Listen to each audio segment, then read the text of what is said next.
What if I told you that this might be the most technically ambitious SoundPEATS earbuds yet, but it does not scream that at you? It doesn't have flashy gimmicks, no over-the-top tuning or design, just a very confident piece of tech, quietly flexing things like Snapdragon Sound, aptX, codecs, LDAC, and even an xMEMS hybrid driver setup. And on paper, it does sound like this earbuds is another spec monster, but the real question is, does it actually translate into better daily listening, or is this just mostly marketing? So today we're going to talk about the SoundPEATS Air5 Pro Plus, so let's check it out. Learning how to stand when the ground gives out. Getting used to quiet when the noise dies down. I can see the damage when I look around, but I'm still here breathing, so I'm here for now.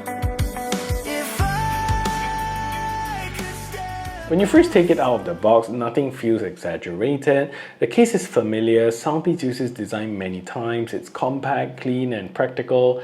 USB-C charging at the bottom, simple LED indicator, lightweight enough to slot into your pocket. And because of the familiar design, the earbuds themselves are comfortable right away. And you get 3 sizes of ear tips to choose from: small, medium, and large. And getting the right seal is important here because the sound tuning and ANC performance really depend on that proper fit. So the finish here feels very smooth, it's not slippery, and these are also rated IPX5 as well, so sweat and light rain are not something that you need to worry about. So this is something I always appreciate because these are meant to be used, not babied. And the touch controls are responsive and consistent, no random misfires during my testing. It's nice and easy to tap, and it does what they are supposed to do. So now here is where things starts to get interesting, because inside here is a Qualcomm QCC3091 chipset, which pairs with a Bluetooth 5.4 chipset, and it's not the latest and greatest, but in real life that means stable connection and fast pairing. I tested it across Android, iOS, and even switching between a laptop and phone. The multi-point works very well. You can connect to 2 devices at the same time. So for example, you're watching YouTube on your tablet and a call comes in on your phone and it just switches over. That seamless experience matters more than you think. Codec support is honestly very good. SBC and AAC are here for your universal compatibility. Then you get LC3 for newer Bluetooth standards, but the real highlight here is that you get LDAC, aptX, aptX adaptive, as well as aptX lossless.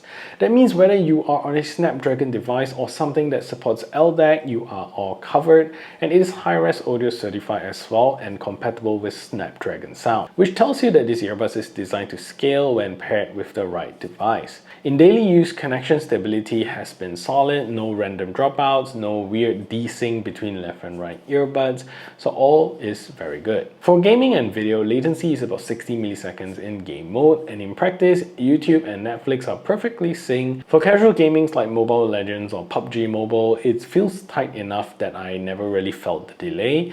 It is not wired level instant, but for a true wireless earbuds, it's pretty good.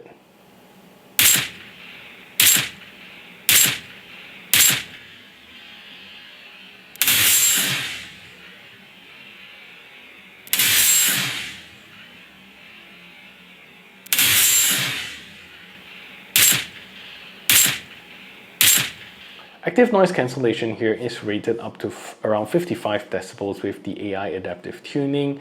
In a cafe environment, it does cut down chatter significantly. The aircon hum fades into the background, and on the road, traffic noise becomes softer and less intrusive. So it is not that absolute strongest ANC that I've ever heard at this price point, but in this segment, it performs very well. The adaptive element means it adjusts based on your environment, so it does not feel like a one-level only system. And the transparency mode is natural enough to have conversation without removing the earbuds. Now this is the heart of this earbuds because the Air5 Pro Plus uses a hybrid driver system combining the xMEMS as well as a 10mm dynamic driver.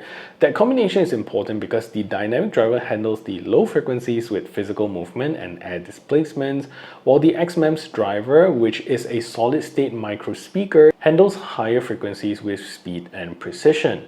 So starting with the sub bass, it does reach low, which it has a properly deep rumble when you play tracks with deep electronic bass or maybe cinematic scores. It does not feel bloated or overly boosted, and instead it feels very well controlled. You get extension without overwhelming the rest of the mix, and And the mid bass is punchy, kick drums have good weight and definition, and you can feel the impact, but it does not bleed into the mids. That separation is something I noticed immediately when switching from more budget-oriented TWS options that I'm also testing at the same time. Moving into mid vocals, this is where the tuning gets SoundPEATS maturity. Male vocals sound full without becoming thick. Female vocals are clear, slightly forward but not shouty, and there is a clean articulation in the mid-range that makes acoustic tracks and vocal focus music very enjoyable. Instruments like guitars and piano sound very natural rather than overly colored, and highs here with the xMEMS driver really shows its character. There is crispness and air without harshness, and the cymbals you hear have very good shimmer and decay that feels realistic. So it does not spike aggressively, so even at higher volumes it remains comfortable. Detail retrieval is impressive, especially when you are using LDAC or aptX lossless on a compatible device. The sound imaging here is precise, and you can clearly place instruments on the left and right. In well-recorded tracks, backing vocals sit slightly behind the lead, and small details like reverb tails are very easy to pick up. Soundstage here is wider than your average in-ear design. It does not feel like everything is trapped inside your head. There is a sense of space, especially in live recordings or orchestral piece. It is not open back headphone wide, but for TWS it creates a convincing stereo feel. Overall, the tuning feels balanced with a slight energetic lift. So this is a test to see if the SoundPEATS Air5 Pro Plus is a good earbuds for making phone calls. So this is speaking relatively quiet environment, and this is a call quality that you can expect. So what I'm going to do now is to turn on a simulated background noise so you can hear a difference.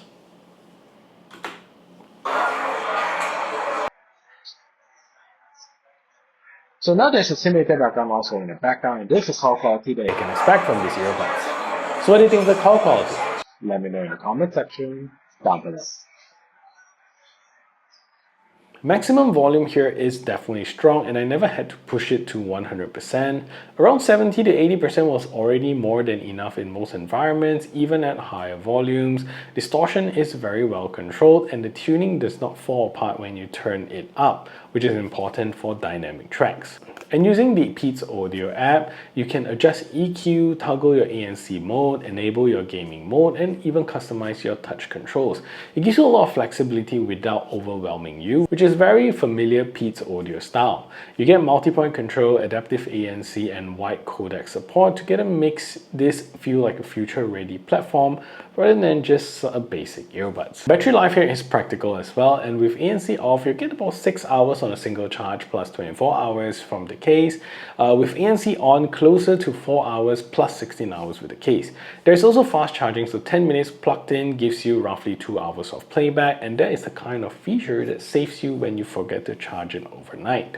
The SoundPEATS Air5 Pro Plus feels like a product that quietly over-delivers. Combines modern Bluetooth 5.4 with a powerful Qualcomm chipset. You get extensive codec including LDAC and a whole bunch of aptX support, adaptive ANC, multi-point, and also that hybrid xMEMS and dynamic driver setup. But what matters most here is that it does not feel like a checklist of specs.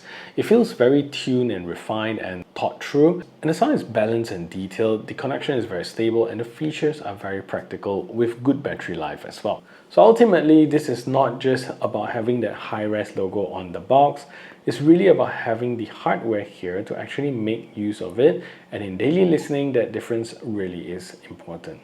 So if you enjoyed this video, do subscribe to the channel and like this video, and if you want more reviews like this, check out these videos up here.